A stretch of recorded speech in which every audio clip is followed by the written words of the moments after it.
മലയാള cinema കാത്തിരിക്കുന്ന ചിത്രമാണ് എമ്പുരാൻ. ലൂസിഫറിന്റെ രണ്ടാം ഭാഗമാണ് എമ്പുരാൻ എത്തുന്നത്. എമ്പുരാന്റെ ഡബ്ബിംഗ് പൂർത്തിയായതാണ് റിപ്പോർട്ടുകൾ.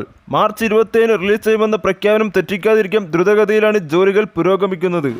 മോഹൻലാലിന്റെ എമ്പുരാനെക്കുറിച്ച് ടൊവിനോ പറഞ്ഞ വാക്കുകൾ ചർച്ചയായിരുന്നു. എമ്പുരാനിൽ ഞാൻ മുഖ്യമന്ത്രിയാണല്ലോ, റഷ്യയിലാണല്ലോ ലൂസിഫർ കൊണ്ട് അവസാനിപ്പിച്ചിരിക്കുന്നത്. എത്ര രാജ്യങ്ങളാണ് പിന്നെ ചിത്രീകരിച്ചതെന്നും തനിക്കറിയാം. താൻ ഏറെക്കുറെ സീക്വൻസുകൾ കണ്ടു, ഭയങ്കര അടിപൊളിയാണെന്നും എക്സൈറ്റഡ് ആണെന്നും താരം പറഞ്ഞു. ലൂസിഫറിന്റെ രണ്ടാം ഭാഗമായി എമ്പുരാൻ സിനിമ മാർച്ച് 27 റിലീസാകുമ്പോൾ പ്രതീക്ഷയിലാണ് താരത്തിന്റെ ആരാധകരും. സ്റ്റീഫൻ നെടുമ്പള്ളി എന്ന ഖുറേഷി എബ്രഹാമായ ചിത്രത്തിൽ മോഹൻലാൽ എത്തിയപ്പോൾ ആഗോള ബോക്സ് ഓഫീസിൽ 150 കോടി രൂപയിലധികം ബിസിനസ് നേടി ലൂസിഫർ തിളങ്ങിയിരുന്നു. ലൂസിഫറിലെ സ്റ്റീഫൻ നെടുമ്പള്ളി ആയിരിക്കില്ല രണ്ടാം ഭാഗമായ എമ്പുരാനിൽ പ്രാധാന്യമെന്ന് റിപ്പോർട്ടുണ്ട്. ഖുറേഷി എബ്രഹാമിന്റെ പിന്നാലെ സഞ്ചരിക്കുന്ന കഥയായിരിക്കും എമ്പുരാൻ എന്നാണ് റിപ്പോർട്ടുകൾ പറയുന്നത്. ഖുറേഷി എബ്രഹാമായ ലൂസിഫറിന്റെ അവസാന ഭാഗത്ത് പ്രത്യക്ഷപ്പെട്ട മോഹൻലാലിന്റെ എമ്പുരാൻ സ്റ്റൈലിഷ് സിനിമ ആയിരിക്കുമെന്നാണ് പ്രതീക്ഷിക്കുന്നത്.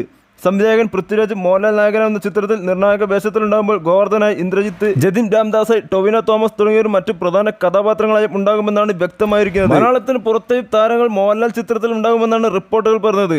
കൂടുതൽ അപ്ഡേറ്റുകൾ വരും ദിവസങ്ങൾ പുറത്തുവരുന്നു പ്രതീക്ഷിക്കുന്നു. വീഡിയോ ഇഷ്ടമായി ലൈക്ക് ചെയ്യുക, ചാനൽ സബ്സ്ക്രൈബ് ചെയ്യുക.